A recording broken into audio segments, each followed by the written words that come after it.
We are the image of God. That is, we are his physical representatives so that we can rule over creation on his behalf.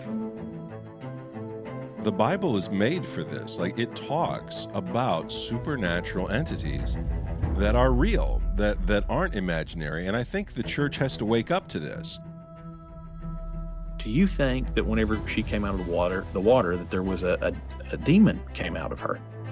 It's like, I can understand that, because our human nature is to, take the blessings that God gives us and then forget about them tomorrow. There is an intelligence at war against them.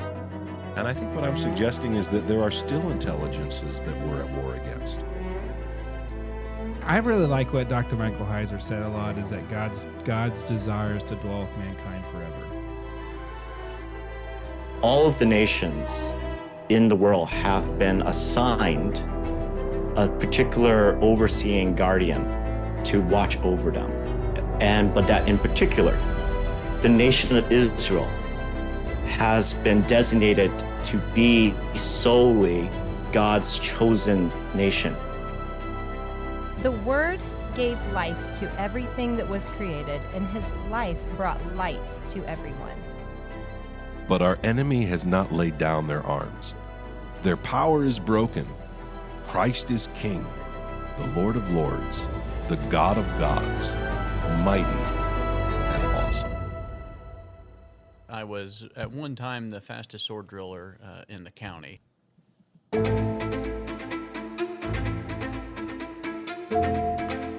Hello, my friends, and welcome to the Two Trees Podcast.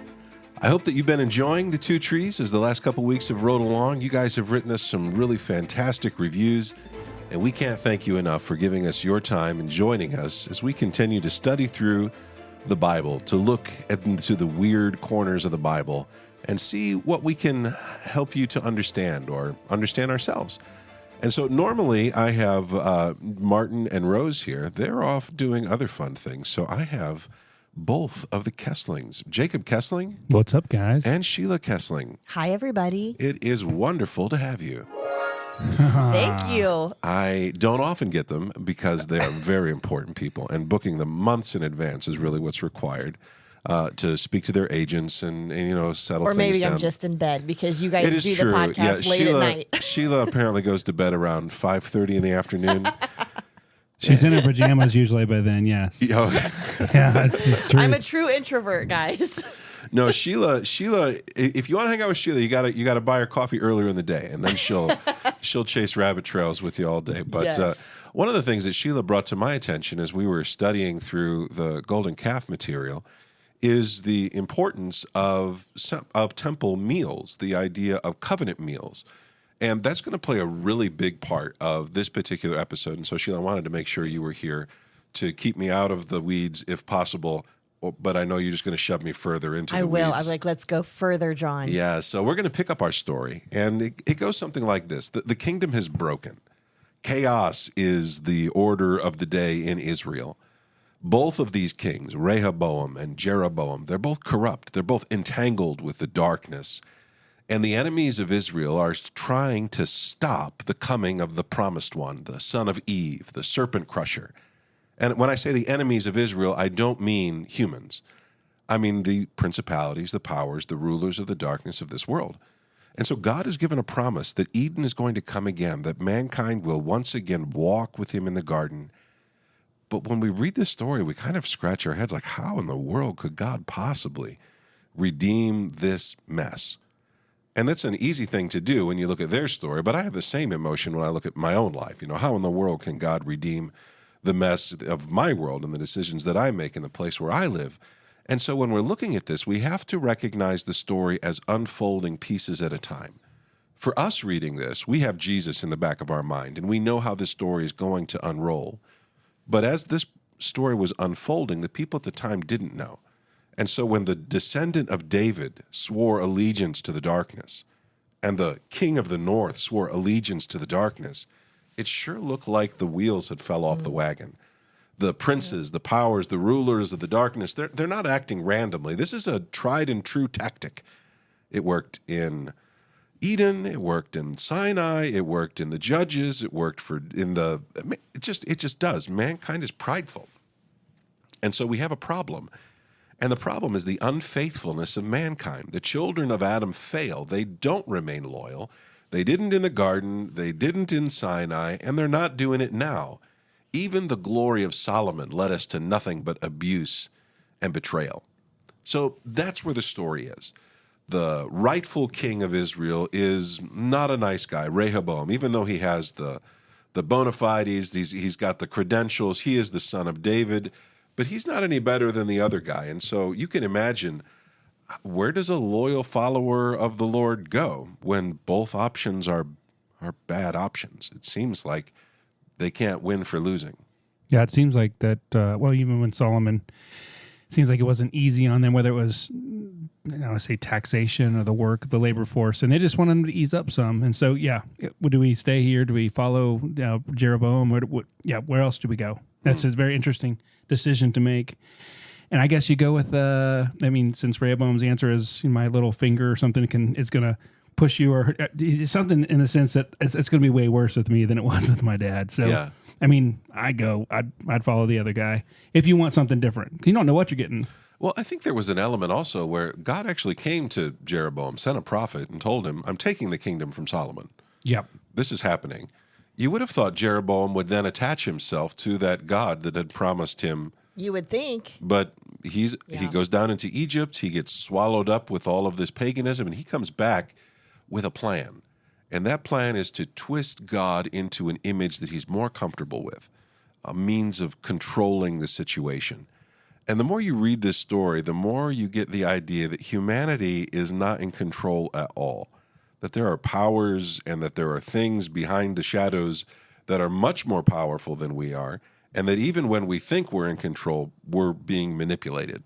At least that's how I felt about it. Sheila, when you said this is one of your weirder stories in the Bible? Yeah, it's just fascinating to me. The whole thing is just, it's weird. And I was talking to a couple ladies tonight, actually. I just came from a little dinner, and all three women had raised in the church and Christian school, and they had never heard the story. Because I was talking about it before we came, and they're like, I don't even know that story in the Bible. Well, it's a little off the beaten path because, you're not supposed to know that Solomon really wasn't as wise as everyone seems to want them to be. That's come up quite a bit in the last week or so. Just like it doesn't seem he wasn't that wise. It's almost like he was an idiot. Like he couldn't tell wisely. He could not define right and wrong for himself well. And that happens when anyone chooses the tree of the knowledge of good and evil, when we believe that we know best.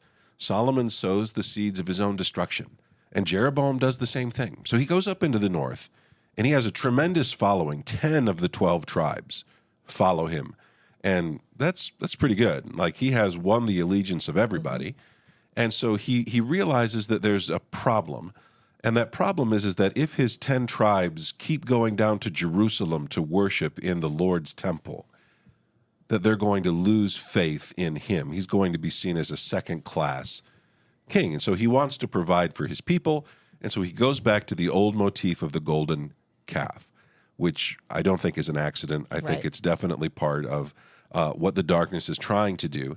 But we're going to pick this story up in 1 Kings chapter 12, verses 32 through 33. Would one of you guys read that for me?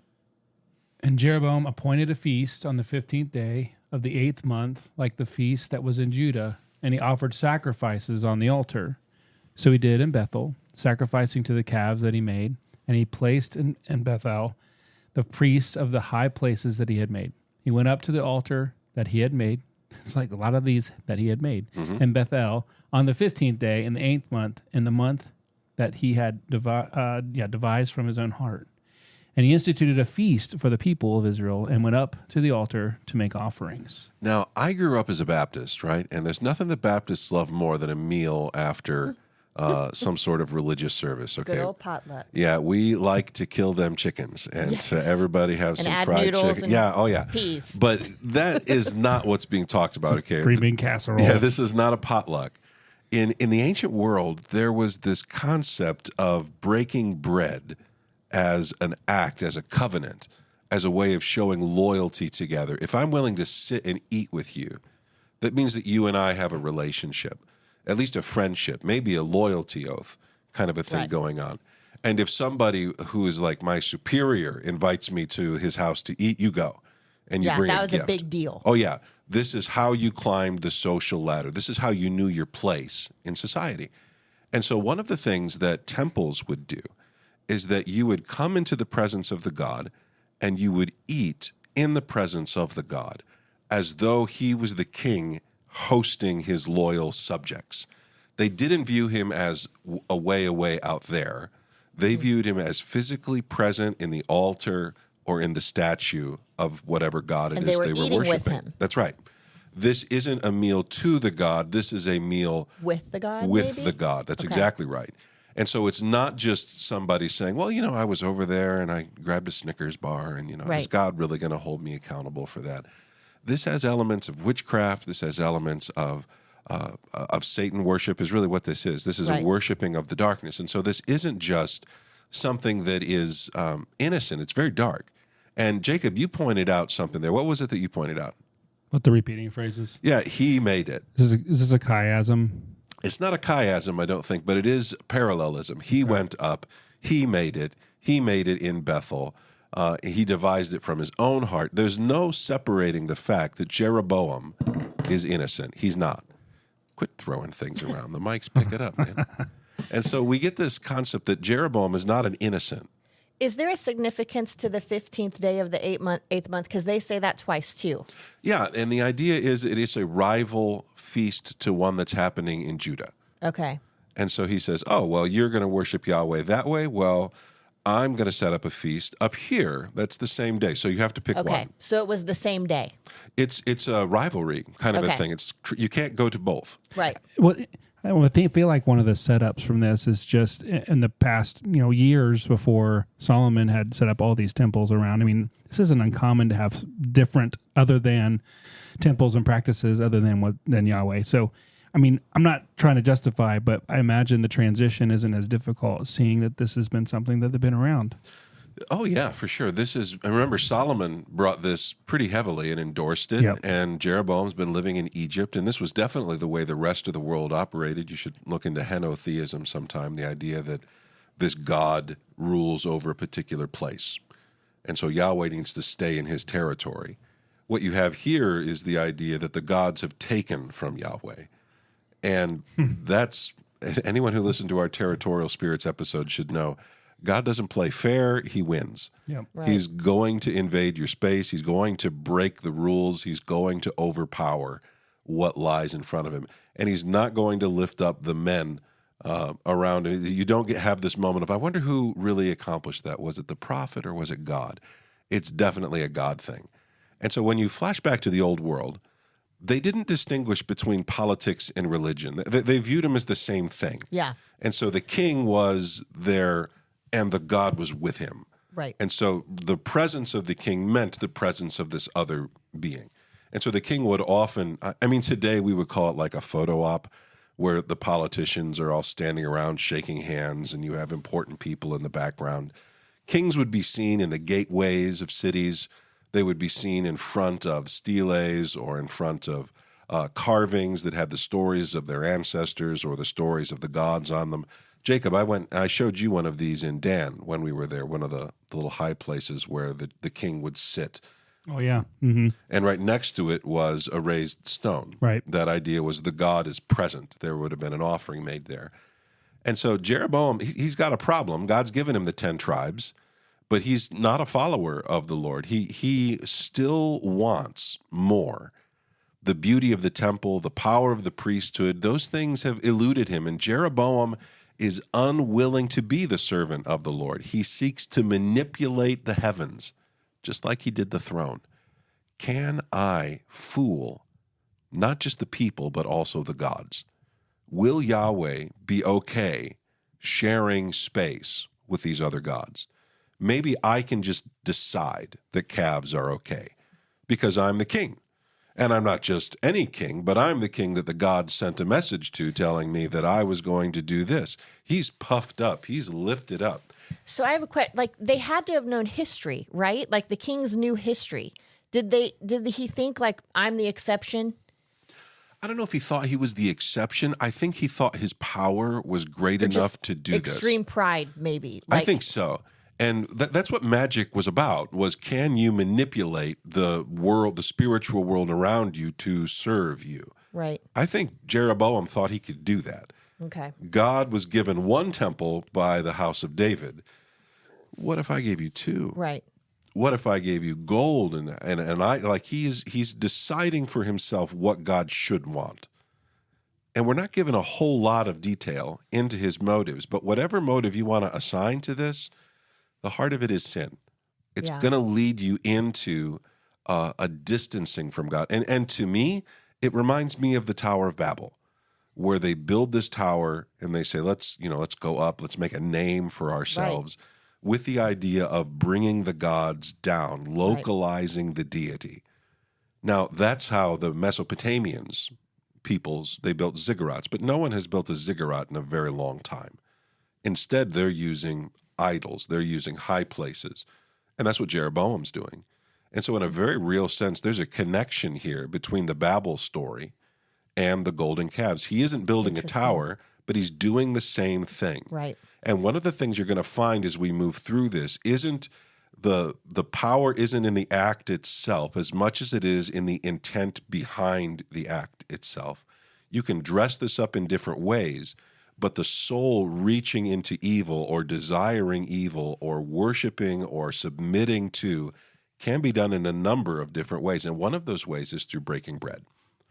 And we're going to jump into this. Let's get into, I'm going to skip that. Yeah, reread verse 32. And Jeroboam appointed a feast on the 15th day of the 8th month, like the feast that was in Judah. And he offered sacrifices on the altar. So he did in Bethel, sacrificing to the calves that he made. And he placed in Bethel the priests of the high places that he had made. He went up to the altar that he had made in Bethel on the 15th day in the 8th month, in the month that he had devised from his own heart. And he instituted a feast for the people of Israel and went up to the altar to make offerings. So he's not making offerings to the Lord. Here it says very specifically, he's sacrificing to the calves that he had made. He's made his own priests, he's made his own holidays, and he has made some sort of an altar that he can stand on. Are we assuming that these calves are inhabited by some power, or is he just, Yes, I am. Okay. That's what an idol was to an ancient person. They were offering. So there's a difference in the way that people offered to the Lord, the God of heaven, and the way that the pagan peoples practiced sacrifice. Ancient pagans believed they were feeding the god. Okay. We were bringing you something. In the Old Testament, you don't really get that idea. God says more or less, I don't need you to give me anything. I give you things, not the other way around. Right. And we can probably run a whole episode just on that. But what he's doing here is pagan. It may have, the trappings of Judaistic worship, but it's not. It's wholeheartedly, from its core, pagan. And so they would have looked at these idols not just as a really pretty piece of metal, but as the dwelling place of a being. Okay. Just like the soul dwells within a man. The body is just a vessel in that sense for the soul. They would view the soul of that idol as being the god that they're worshiping. And so they're feeding him. They're bringing him food. They're doing things. You probably remember this from the story about Dagon. They're bringing food stuffs into Dagon. Falls, And the idol is broken. His head's chopped off and it's sat by the door. This is one of those moments when God doesn't play around with this kind of stuff. But this is the rebellion. Man has decided, I will define good and evil for myself. Mm-hmm. I will find strength and I will find what I need on my own. And the way that he allows everyone to participate in his idolatry is through eating together. If you've read your Bible and you remember the Genesis story, that's how this started. Right. Yes. That was a covenant meal. With Adam and Eve being told there are two trees. Right. All of the trees are here for your food. These two are set apart. They're in the heart of the garden. Don't eat from this one. It's a test. It's a loyalty oath. This one does not belong to you. If you eat it, it's not magic, but you're saying when you eat this, I will decide what's right and what's wrong. I am the authority. And so what you have is an insurrection in the temple of the Lord. Wow. That's what's happening again. The chosen people have been given the promised land and have rejected the Lord. The best of Israel, the kings of Israel, have rejected the shepherd that brought them there. This is the end of the story. I think they would have believed that this is it. This is how we break God's plan. The truth of the matter is, though, that God didn't even blink. He's able to power right through this, and we know there's a whole lot in the Bible after this. But it's the same story over and over. Yeah. I can choose for myself what's best. It's almost like they feel like they're manipulating the gods to do their will, and they're all getting manipulated. Yeah, that's exactly what's going on. They think to themselves, I will control this situation. And they're in no control at all. And it's the same story over and over and over again. Yeah, that's exactly right. There's the idea of, are there powers out there? Yes. Will they help you? No. They will take. Right. They will take. You're always going to come out on the losing end of whatever's happening because you're outclassed. Don't try to mess with it. It's not the Bible doesn't condemn necromancy because it doesn't work. It condemns these things because it's evil. Because it's evil. It doesn't tell us not to try to speak to the dead because, that's a waste of time and you could be out there earning money. It says don't do that because you don't know who you're talking to. Right. And they're not having your best interest at heart. Definitely don't share a sacred meal with them. Right. And as you study through folklore and different religions, you're going to find that just about any continent you look at is going to have an element of breaking bread with the spirits. Some of them have big warnings about this. Whatever you do, don't eat while you're there. This is not for the stomachs of men. Right. This is a trap. And so this is part of the Middle Eastern concept here as well. You're going to see this in the garden story. You're going to see this in several other places too, specifically the original golden calf story. So let's go to Exodus 32 and look at verses 5 through 6. When Aaron saw this, he built an altar before it. And Aaron made a proclamation and said, "Tomorrow shall be a feast to the Lord." And they rose up early the next day and offered burnt offerings and brought peace offerings. And the people sat down to eat and drink and rose up to play. So Aaron builds this altar. You kind of get the idea that maybe he has good intentions for it, and it's bad. Tomorrow shall be a feast to the Lord. So at least Aaron thought this was a good idea. And it says, early the next morning, they offer meals to the golden calf, and then they eat it. They sat down to eat and to drink and rose up to play. This is pagan. Yep. I think there were mixed groups here. Not everyone was on the same page. They are worshiping this spirit that's inside of this thing. This is God, again, being manipulated or being, not manipulated, that's the wrong term, disrespected by these powers. They've invaded his space. And if you think about what Mount Sinai was, it was a place where Eden, again, was within touching distance. God was on the mountain. Moses had gone up there. He was going to come down with the 10 Commandments. He was going to lead them into the promised land. And in the very presence of God, they sin. And you can't just say, well, we're going to worship the Lord this way now. Like Aaron saying that, that's not how God wanted to be worshipped. You don't get to define that. Yeah, you can't define that. And that's what I feel like Aaron did. He's like, well, we're just going to worship God this way. It would be like Eve going up to the tree and saying, I'm going to worship the Lord by disobeying. That's not wise. It's crazy. Yeah, you do not know good and evil. You don't know it. That's why. And just because you say it, well, I'm going to use this to worship God, even though I know. No, that's a lie. That doesn't work that way. Absolutely. Saul tries that one later. Samuel shows up and he says, I thought I told you to kill everything that was over there. And he says, well, I saved all these animals to sacrifice to the Lord. And Samuel says, hath the Lord as great delight in burnt offerings as he does in listening? And the idea is, no, you don't get to do this. The king does not define this. Right. But there's this eating, again, this idea of being in the presence of. And so in the Garden of Eden, when they hear the winds of the day, they run and hide. At Mount Sinai, they've seen the power of God, and they don't care.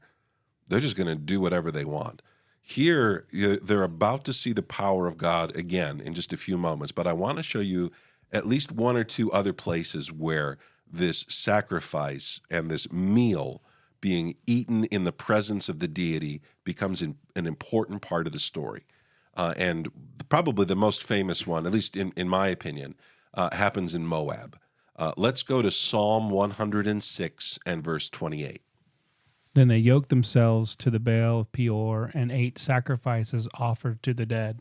So, Jacob, when you read that they ate sacrifices offered to the dead, what does that mean to you? What do you think the author of this psalm is trying to provoke in your mind?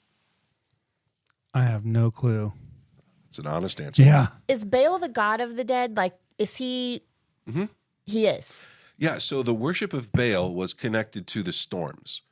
And so remember, in Israel, it only rains in the winter, right? Yes. And so they have cycles where the weather is very predictable. So the weather, it rains, Baal is in the heavens, and then he disappears. Right.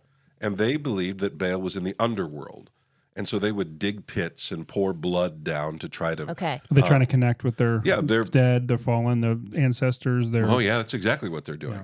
And so this idea of offering to the ancestors or to the Nephilim in some instances, this is similar what Saul was doing with the Witch of Endor. It's exactly what Saul is doing with the Witch of Endor.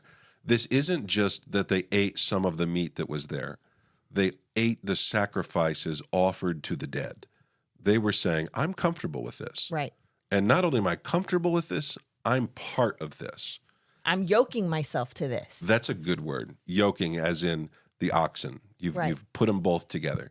So this story is going to come out of the book of Numbers. Let's go to Numbers 25, verses 1 through 3.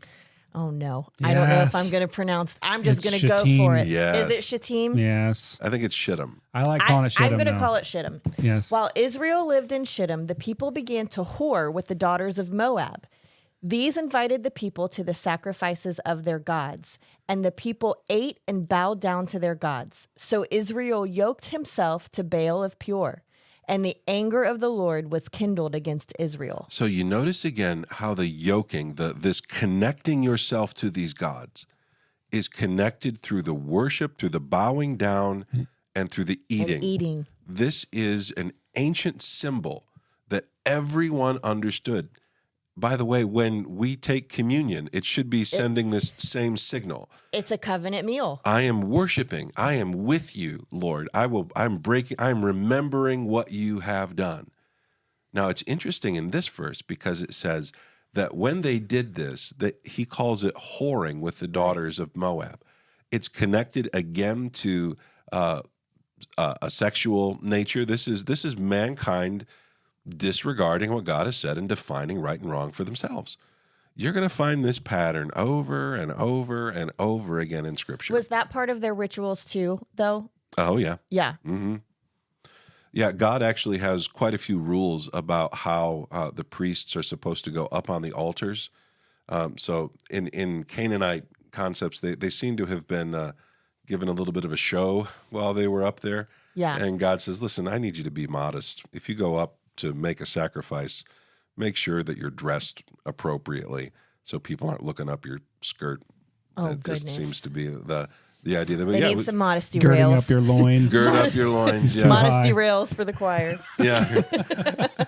Let's look at one other one. This one comes from 2 Kings. So this is going to come a little bit later in the story. But when Josiah destroys the high places, not all of these priests are excited about what Josiah has done.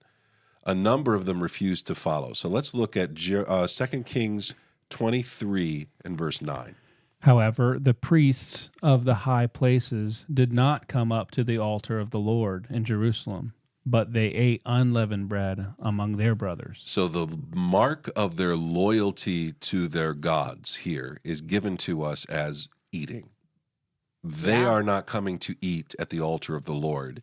They are in rebellion against him. And the way that the author shows you this is not saying that they went up in the mountains and they worshiped their gods. He says they went up and they ate unleavened bread among their brothers. This is worship. It's everywhere. Oh, yeah.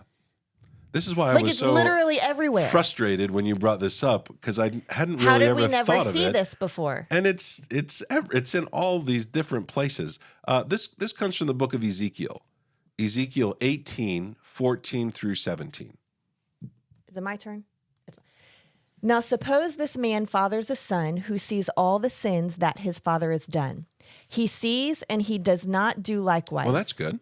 Yeah, good Keep going. job. Yeah. He does not eat upon the mountains or lift up his eye to the idols of the house of Israel, does not defile his neighbor's wife, does not oppress anyone, exacts no pledge, commits no robbery, but gives his bread to the hungry and covers the naked with a garment, withholds his hand from iniquity, takes no interest or profit, obeys my rules, and walks in my statutes. He shall not die for his father's iniquity. He shall surely live. So this is a man whose family has been worshiping the darkness. And we hear a lot about generational curses and those kinds of things. Mm-hmm. But here, when it comes up, Ezekiel seems to be saying, is this man guilty? And the answer is no. No, he's not, because he's not under the authority of these things. You can tell that by the way, well, he just straight up says, no, this man shall live. By the way, he's he not lives guilty his life. by association. But notice how it lists the things that he's doing. Verse 15, he does not eat upon the mountains or lift up his eyes to the idols of the house. It's wild. That's the first thing listed Yeah, it's too. the first Very thing. first thing. Now, it's not saying like if you're above this altitude, no snacks. Right. Well, that's how I would read this, And when you're up on the mountains, be respectful, don't litter. I mean, I support not littering. But that's not what this is talking about. This is a covenant meal in the high places. He does not eat upon the mountains. He doesn't lift his eyes to the idols of the house of Israel. Remember that in Hebrew poetry, parallelisms are how they didn't do the Dr. Seuss rhyming thing. Mm-hmm. They used parallels where you say the same thing differently. And it was supposed to be like you're walking around an idea, getting a better view of it.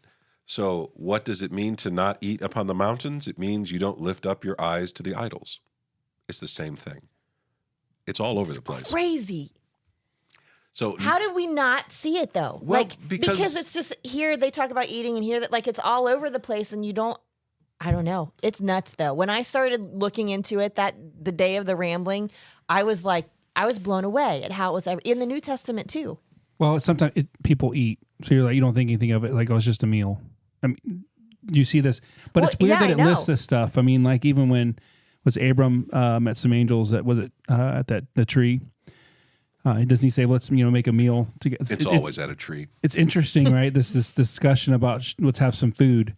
I mean, are they like, man, we're starving from our long journey, or is there something that I'm wanting to share with you that's something more happening? It's interesting. He tells his wife to make an ungodly amount of food.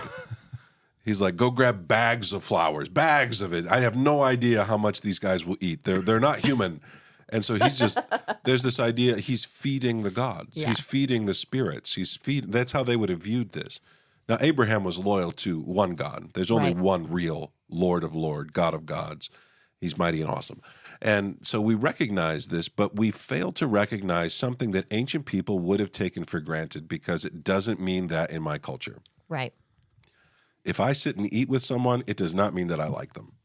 Yeah. It's just good manners. As a matter of fact, I don't associate eating with worship.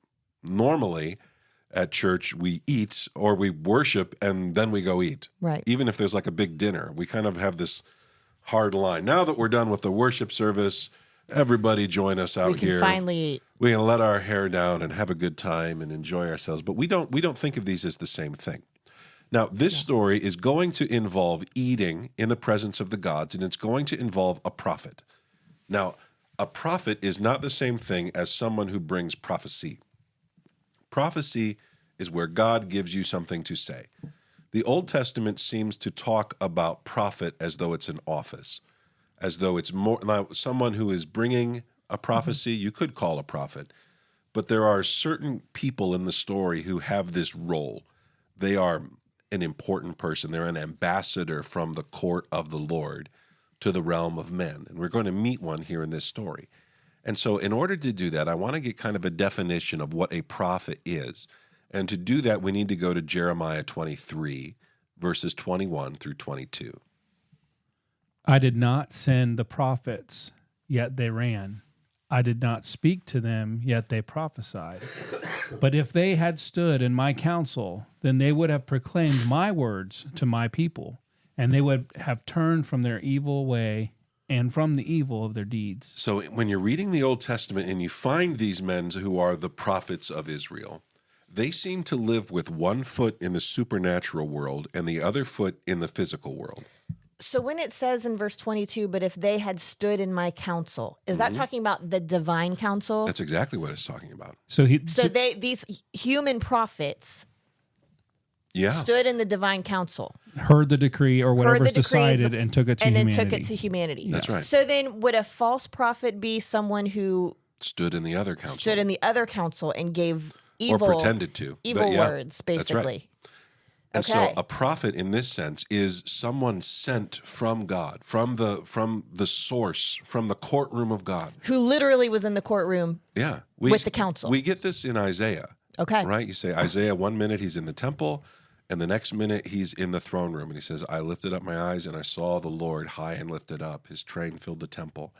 There are a couple instances where the word of the Lord comes to somebody, and you get this idea that it traveled to where they were. From the council to the That's earth. interesting. I mean, I guess never really thought about that. I always thought like maybe it came to him in a dream and a vision. No, this is the idea of a physical manifestation of the Lord. Okay. And so and this is weird because our words don't help us hear it. Right. And so it's more than just someone who says, "Oh, God wants me to tell you to do something." There's a role for that in the Bible. Has a lot of things to say about prophecy. But the role of a prophet is something special. This is a unique calling that's being given on a person's life. Almost like dual citizens of two realms. Yeah, there's one prophet, right, who's sleeping, and his house is surrounded by an army, and his servant wakes him up and says, "We're so dead." And he tells his servant, "Don't be scared. There's more of us than there are of them." Like he sees it. He's seen it the whole time. He's seeing into the supernatural world. We don't know exactly how this works. But and he asked God to let him see it. Yeah. Let him see what I'm already seeing. To be a prophet wasn't just to be a guy with something to say. Go ahead, Sheila. I try to wrap my head around. No, I don't need a minute. I'm trying to wrap my head around why anybody would choose to be a false prophet then. Like when you can be in that realm and see the actual power of God, why would you choose to be why would you choose anything else? It's just crazy to me. Well, God chose his prophets, and sometimes people weren't picked and they fake it. They wanted a sense of power. But that's why there was also a big penalty to those who were false prophets. Death. Yeah.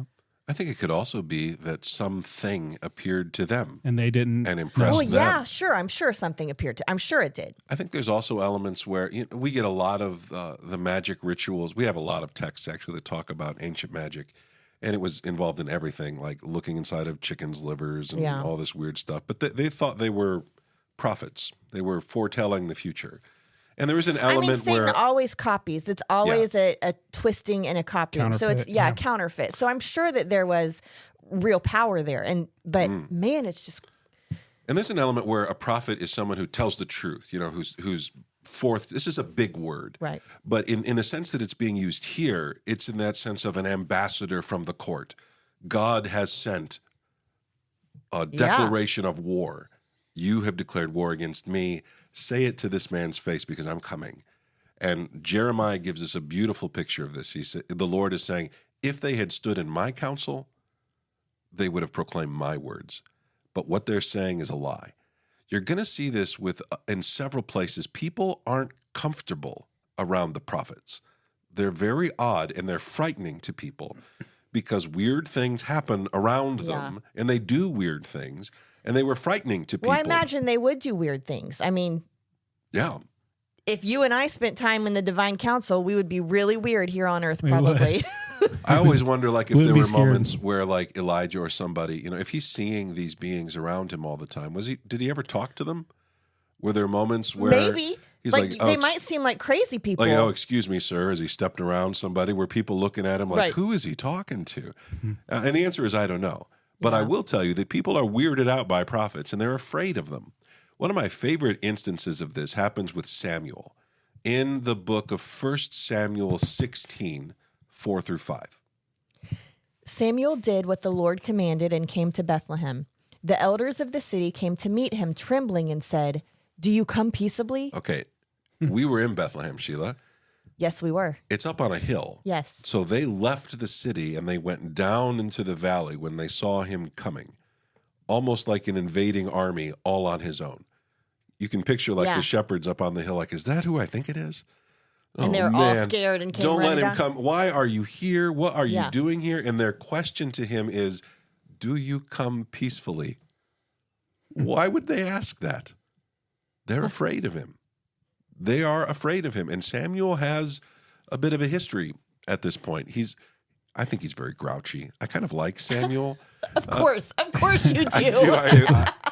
I start thinking about, like, you know, have you ever been in conversations with people and they don't know who you are yet, and they're cussing up a storm and all that stuff, and then they finally ask you what you do for a living, and all of a sudden, like, oh man, you know, I'm so sorry. I'm wondering I'm if just having a bad day. I don't usually cuss. I don't usually talk like this or say those jokes. I'm like, I know, I bet you don't.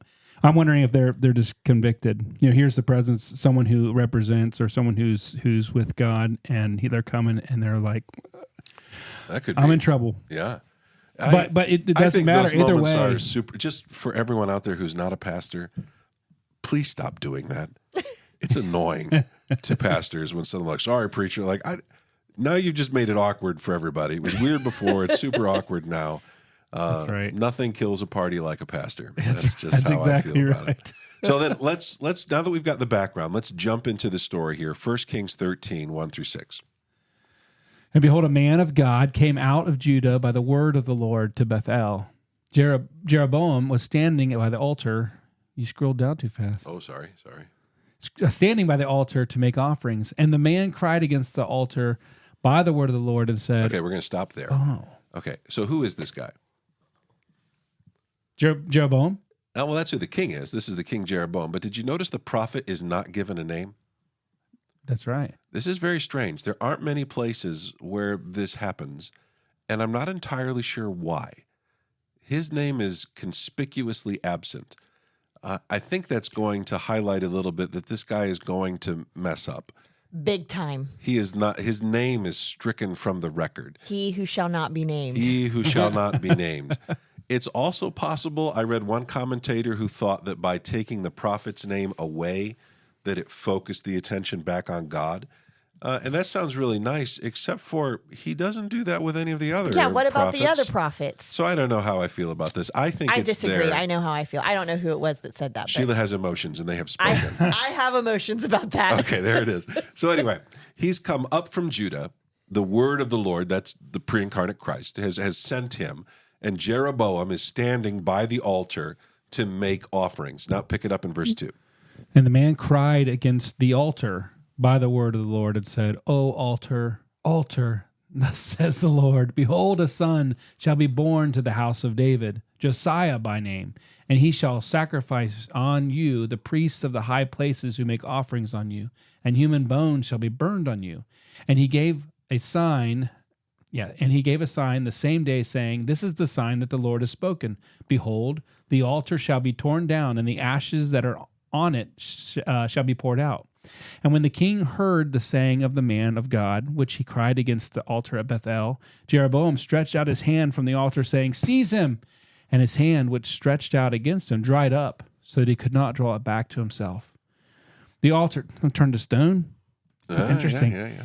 The altar also was torn down, and the ashes poured out from the altar, according to the sign that the man of God had given by the word of the Lord. And the king said to the man of God, Entreat now the favor of the Lord your God, and pray for me, that my hand may be restored to me. And the man of God entreated the Lord, and the king's hand was restored to him, and became as it was before. Now, in the book of Exodus, when Moses brings a message, he brings it to Pharaoh. Most of the time, prophets are bringing a message to one of the kings or someone who's going to be a king like Jeroboam. This one's weird. Did you see who he directs his message to? The altar. He's talking to the altar as though it's a person. That's strange, It's my very friends. strange. It's one of the weird corners of the Bible. Why is he talking to the altar? And when he's ignoring the king, first of all. I don't have anything to say to you. I want to talk to the important person in the room, and that's the furniture over there in the corner. And so he's talking to it almost as though it is a person, which leaves me to wonder, is it a possessed object? Is there a demonic entity being worshipped on the altar here? I think so. I think 100%. And so this message is for everybody, like they're hearing it, but it's not to them. He gives a sign and he says, you're going to break and your offerings are going to be poured out, almost like a warrior who's been cut down and his blood spilled out. And when the king hears this, he cries out and he throws his arm out there, and it is it to like protect devoured. the altar maybe? Is the king thinking he's protecting? Oh, I always got the idea like with his finger out, like seize him. Okay. Like this is a threat. As a matter of fact, the phrase the arm of the king is an expression for his power. Okay, yeah. Or the arm of the Right, Lord. right. He was flexing his muscles, letting everybody see how powerful he was. This is some sort of disease. As a matter of fact, it sounds like leprosy. There's a lot of things in the Bible where they talk about leprosy. Now, this isn't Hansen's disease, but it's a wide variety of skin diseases. In Numbers 12:12, it calls this disease or someone who has this disease one of the dead. It's as though they're already dead. In Job 18, it says that someone who has leprosy, that the leprosy is the firstborn of death, consumes his limbs. And so there's this element where leprosy is seen as living death or the physical touch of death. And so when the king throws his arm out and suddenly is struck with leprosy, it's as though death reached out and grabbed him by the hand. This is supernatural warfare, spiritual warfare, in its most intense. The king is not the power that he thought he was. Whatever spirits he surrounded himself with. Neither is the altar. Neither is the altar. God just walked in with a no-name guy and destroyed whatever was happening there. These gods, lowercase g, cannot stand up to the Lord God. They do not have power to stop his will or his word. So why do we follow them? Right. Why do we listen to what they're telling us to do? Why don't we pursue in loyalty? And this isn't just something that happens in the ancient world. My friend out there listening, you need to stop pursuing sin. You need to stop picking those things up and declaring yourself to be the one who defines right and wrong. You need to humble yourself in the sight of the Lord and let him lift you up. I'm going to come down off my soapbox here for a moment, but there's a very real Moses connection here. When I think of a prophet before a king, I think of Moses. He's the guy that pops into my head. I also think of Elijah going before Ahab. But let's go to Exodus 4, verses 6 through 7, and read one of the things that God gives to Moses.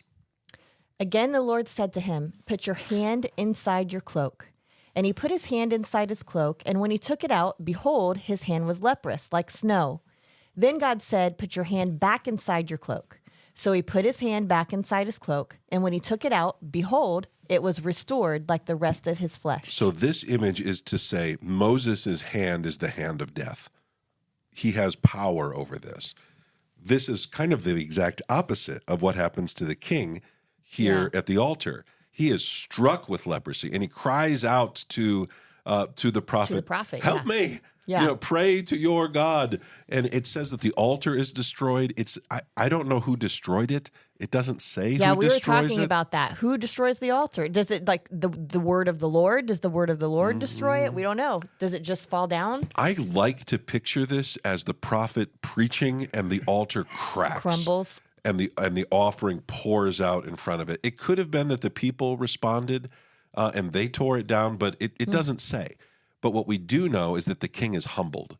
He is absolutely not in charge. And this man with no name is, he's lifted up. He has stood with the Lord, proclaimed the word of the Lord, and everyone knows that there is a God in Israel. This is almost like a David and Goliath type thing. The story doesn't stop there, though. It keeps going. It gets crazier. Let's go to chapter 13, 8 through 10. And the man of God, this is 1 Kings 13, 8 through 10. And the man of God said to the king, "If you give me half your house, I will not go in with you, and I will not eat bread or drink water in this place. For so it was commanded me by the word of the Lord, saying, You shall neither eat bread nor drink water, nor return by the way you came. So he went another way and did not return by the way he came to Bethel.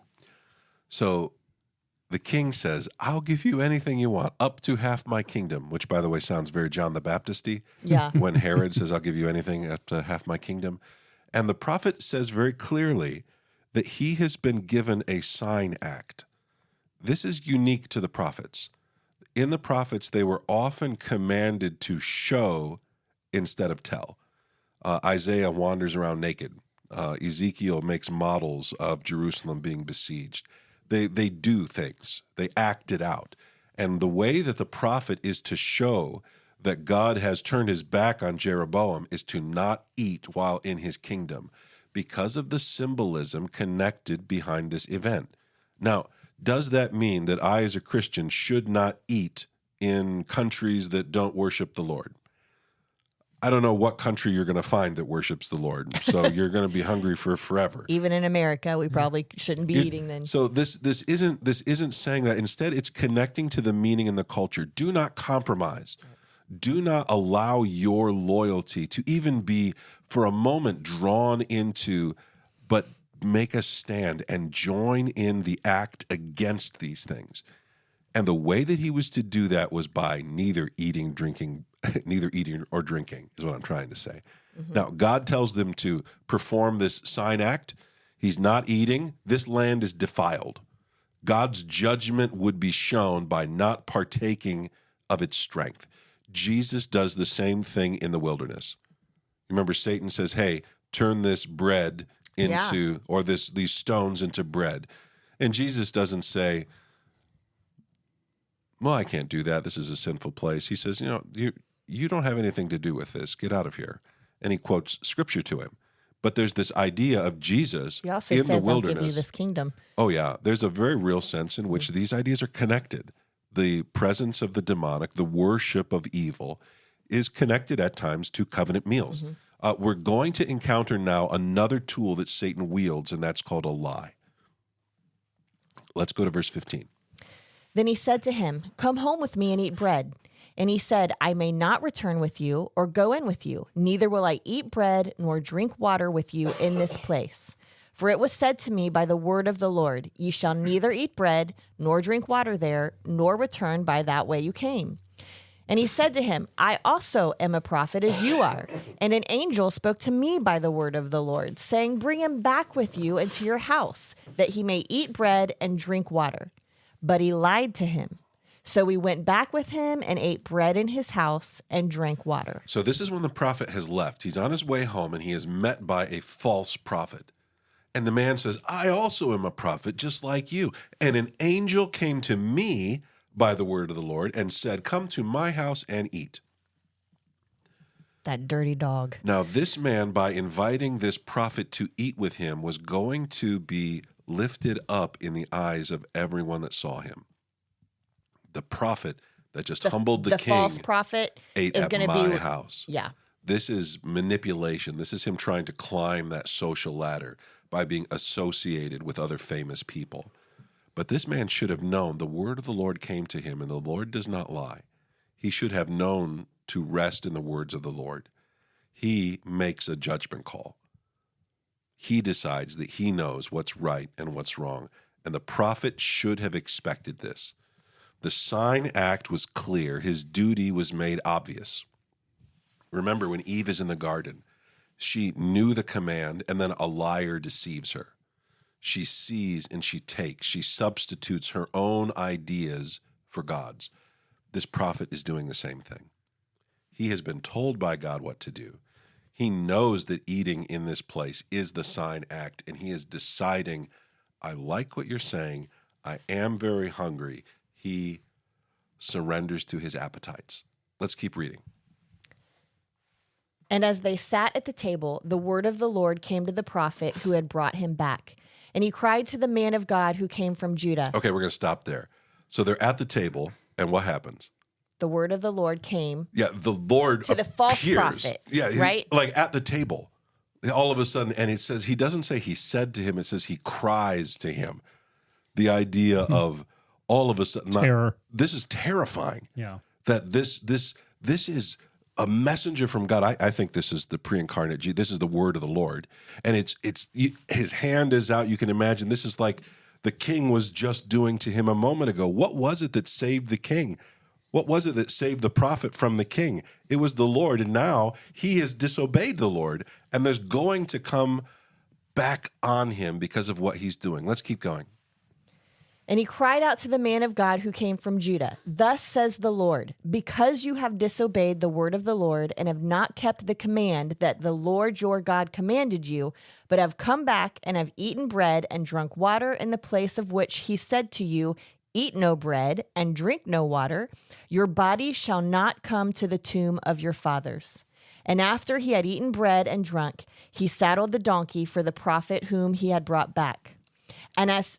Do you want me to keep going? No, I want to stop there. Okay.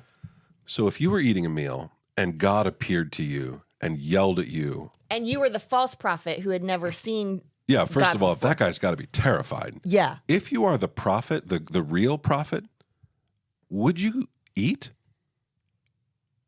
I'd leave. I'd yeah. absolutely leave. He's probably got a mouthful of bread chewing. While Yeah, he's shows up watching this happening. It says, okay. And then it says, after he had eaten bread and drunk, he saddled the donkey for the prophet whom he had brought back. This idea is like, hey, well, we already started. We might as well. Yeah, finish like the I'm meal. already walking on I'm already ice, so caught. I I've might as already well dance disobeyed. kind of thing. Yeah, this is prideful. This is somebody saying, all right, I don't know. I know God says he's going to do this, but is he really going to do this? That doesn't seem very fair to me. He seems Or to it could have be. been like, God just used me to do this amazing thing over in town. Like it could have been pride too. Something's up here, but what we're not given the specifics, and that leaves me to wonder why. And I think it's to highlight the sign act. It's to show us, don't get distracted by all the things in the middle. What I need you to know is I told you not to eat and to drink here. It's emphasizing this. It's highlighting this. And so as the man is leaving, something happens to him. Verse 24. And as he went away, a lion met him on the road and killed him. And his body was thrown in the road, and the donkey stood beside it. The lion also stood beside the body. And behold, men passed by and saw the body thrown in the road and the lion standing by the body. And they came and told it in the city where the old prophet lived. This is a wild story. So the word of the Lord is not a voice here, it's a person. The word of the Lord came to him and cried. He speaks as God's messenger. He's the angel of the Lord. And what he says is, because of your unfaithfulness, you're going to die. Would that have been Jesus? I think so. Yeah. Yeah. So the question that we might ask is, why is God so mad that this guy ate some food? Why is God so upset about eating and drinking? He's because not eating matters. upset about just eating and drinking. It's what is being said. Understanding the culture will help you see this story. This isn't God just being really offended or upset about something. This is God seeing the event that's really happening. It's you and I who don't know what's truly going on. He has broken the command that God gave to him. And it was very clear. Just don't eat. Just go home. It's pretty easy. He won't do it. And he's killed by a lion as though nature itself strikes him down. But did you notice what happens after he's killed? I have a question really quick. Yeah, go ahead. I know this is probably running over. Are you stressing out? No. Okay.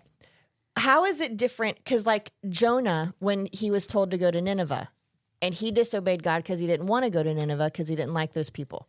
How is that? And Jonah wasn't killed. I mean, he was swallowed by a fish, but it wasn't as extreme as he killed him. Do you know what I mean? Does that make sense? Like, what was the difference? Because it seems like they both disobeyed. I think it has to do with when it occurs. Jonah's hesitancy happens before, and he runs away, and then he humbles himself and drags his feet through it. This guy has just proclaimed, I am the messenger of the Lord. Everyone has seen it. Chooses. And then he chooses. I think that matters in the process of things. Don't quote me, but that's my opinion. Yeah. I could be totally wrong, but I don't think I So the word of the Lord has come to him here. He's going to die and be buried in the wilderness, and he's struck down by a lion. Would someone read verse 28? And he went and found his body thrown in the road, and the donkey and the lion standing beside the body. The lion had not eaten the body or torn the donkey. Now, he said that a couple times because it's weird. It's very weird. If a lion and are lions running around Israel? There were some, yeah. Okay, like it's just so random. Yeah, you know, a tiger, a bear, you know. This was a much wilder place than it is today. Okay. But when an animal like a lion kills something, it eats it. It's eating. Right. Or at least guards it. It does something with it. This lion seems to have taken down the prophet and then just stood there next to it. And donkeys would usually run away from a lion. Any self-respecting donkey They is wouldn't going sit there to with get the lion away. by a dead body. And so you have this idea of these two creatures standing on either side of a dead prophet. And people are coming and looking at it. People from all over. This seems to have taken a little bit of time. This is a supernatural occurrence. Why is the lion not eating the prophet? Why is the donkey not running away? And why are they standing on either side of the prophet? It's almost as though because the prophet would not perform the sign act the creatures did. They make the sign act. And this is a picture, I think, of creation itself, Crying glorifying God. Yeah. It's almost like there are two trees, a tree of death like a lion and a tree of life like a donkey would be a symbol of wealth. And they're just standing there, and in between is the corpse of the prophet. Our decisions matter. This is one of the weirder stories in the book of 1 Kings, and I really like it. Maybe you think we're on crazy train, but I don't care. It's a fun train to be on, so you guys need to just deal with it. Hop on. Come join the craziness, my friends. I hope that you've been reading through this story and that you're enjoying it. Sheila and Jacob, thank you guys so much for hanging out and walking me through this. And I hope that you do not forget that Jesus is the God of gods, the Lord of lords, mighty and awesome.